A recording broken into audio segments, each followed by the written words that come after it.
Na estreia de Histórias Contadas, a TV Senado entrevistou Jarbas Passarinho, o tenente-coronel que tomou gosto pela política, foi governador do Pará, senador da República e ministro do Trabalho, da Educação, da Previdência e da Justiça em diferentes governos. Eu fui um péssimo político, eu fui péssimo político em muitas coisas. Eu dizia a verdade sem levar em consideração que eu ofendia a pessoa que eu estivesse... Porque não há nada que ofenda mais do que a verdade. Eu acho que está certo que se puna quem torturou. Está certo que se puna quem fez terrorismo. Quem? Passarinho, dono de uma excelente memória, relembrou episódios importantes da história brasileira, com estilo próprio, partindo para o ataque, provocando polêmica e fazendo algumas revelações inéditas. Neste primeiro bloco, vamos saber como o menino nascido em Chapuri, no Acre, tornou-se militar e como o militar atuante entrou para a política.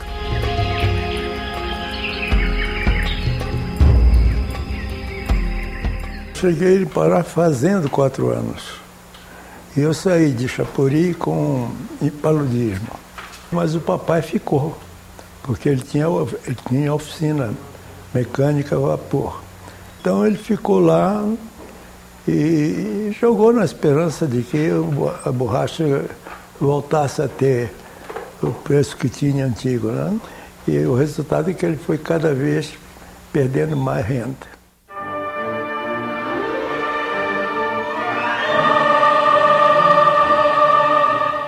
Eu botei na cabeça que eu ia ser milico, não tinha um parente milico. E o primeiro prêmio que eu ganhei de redação foi sobre Caxias. Então eu fui do grupo escolar, do ginásio, do colégio, todos esses públicos.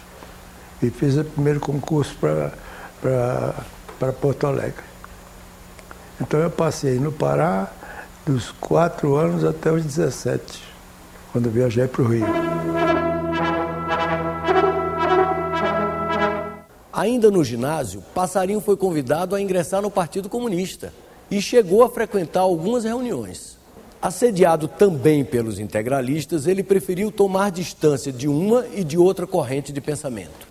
E quando chegou na terceira reunião, eles falaram, iam doutrinar sobre materialismo histórico. Aí pus a mão para cima e disse: vocês estão enganados comigo, eu sou transcendentalista, acredito em Deus, eu tenho uma confissão religiosa, que é a católica, mas é que não posso ser um bom comunista. Até logo. Então eu era tratado de podre pelos dois lados. Então foi uma surpresa muito grande para mim, depois, no crescimento da vida, eu verificar no comunismo os países, repúblicas democráticas populares. Porque ser democrata na ocasião era o fim. Nessa de Estado Maior que começou o meu problema de ligação com política, né? Porque eu tinha sido presidente do diretório, que lá nós chamamos de Sociedade Acadêmica Militar. Eu era favorável à guerra, então aos aliados da guerra, era orador primeiro da turma. Nós éramos muito influenciados pelos tenentinhos.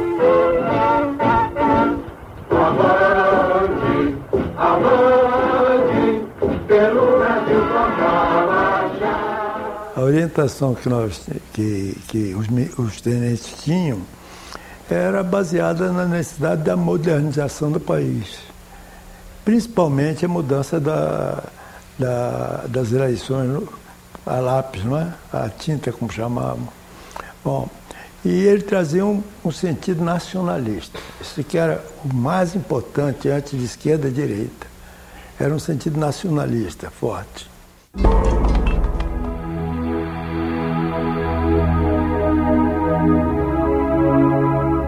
Agosto de 1954. Os militares reagem à morte do major da Aeronáutica Rubens Vaz no atentado contra Carlos Lacerda na Rua Toneleiros. Minha patente era major, recém-promovida major. Então eu fui à tribuna e disse apenas o seguinte: o que eu aprendi é que o governo tem 2 componentes indissociáveis: autoridade e poder. Quando ele perde a autoridade, perde o poder. E eu estou vendo agora o presidente não comandar a sua guarda pessoal. Perdeu a autoridade. E perdendo a autoridade vai ser fatal que perca o poder. Eu não fiz uma agressão verbal. No dia seguinte eu estava preso. Eu ia ser preso, né? Era o general Zenóbio, que ele já foi com o dedo na minha cara e disse: desde quando o senhor fala pelo Exército? Desde nunca. E se o senhor recebeu essa informação, põe o informante aqui ao meu lado que eu vou desmoralizado junto ao senhor. Eu não falei pelo Exército, eu falei pessoalmente, dando o meu exemplo, que era oficial que estava chegando da academia, e falei na indissociação do poder e da autoridade. E ele mudou. Foi curioso, mudou. E disse: eu vou lhe provar que eu não deixo meus companheiros à toa. Nunca li Confúcio, mas se diz que é dele a expressão de que a palavra convence, mas só o exemplo arrasta. Nós todos teríamos que ser exemplares. Aí que eu entrei. O presidente perdeu, não é mais o nosso exemplo.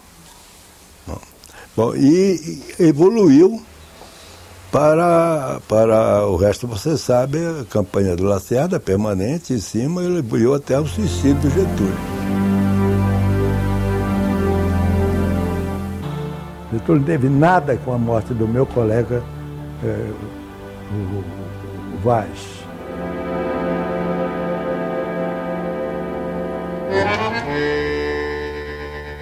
Eu acho que o Lacerda, o que ele queria, ele era siderado pela presidência da República. Ele não tinha outra expressão. Fixação. Então, ele entrou no golpe porque, o golpe preventivo, como chama o Jacó Gorenda, né? E ele entrou naquilo porque ele estava salvando a ele mesmo na luta. Toda hora diziam que os fuzileiros navais iam para as Guanabara e iam acabar com ele.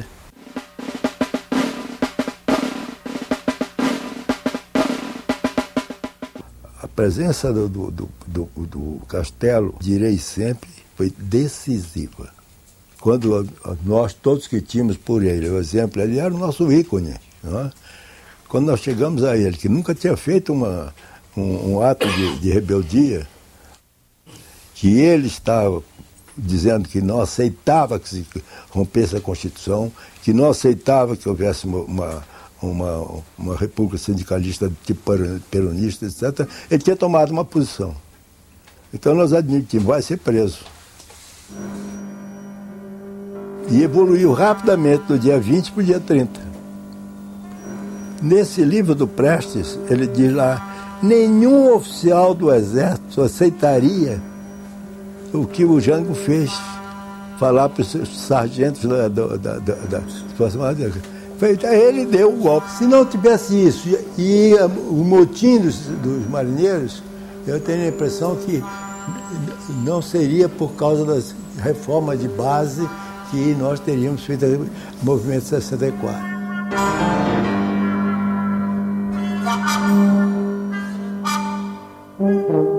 Primeiro não chamo revolução, eu chamo contra-revolução. Ou, para aproveitar a palavra de um comunista respeitável, que é o Jacó Gorenda, eu chamo golpe preventivo. Porque golpe de Estado é coup d'etat, aquilo é absolutamente certo. Se você derruba uma pessoa eleita, normalmente pelo povo, você está dando um golpe de Estado. Bom, e aí que vem a diferença. Alguns companheiros meus não aceitam, acho que não. Ditadura há de todas as formas.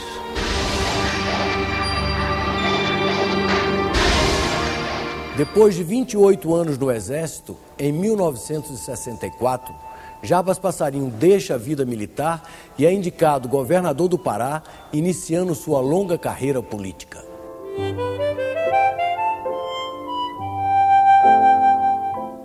Entrei em política porque eu tive que imediatamente defender uma candidatura de uma eleição direta do meu substituto, do que eu me arrependo muito. Mas, de qualquer maneira, já ali eu estava preso à política. Era muito difícil que eu saísse depois de uma campanha duríssima, como foi a do Pará, para voltar a ser um chefe de Estado-Maior, um assistente secretário-geral, porque eu não tinha mais isenção. Como aluno de um comandante dileto, como era o Castelo Branco, né?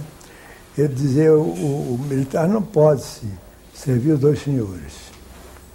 Ou ele é militar ou é político. Com estilo direto, sem meias palavras, adversário temido nos debates parlamentares, Passarinho sempre exprimiu suas opiniões com muita clareza. Convoquei a televisão, inclusive, e disse: entrei limpo e saio limpo.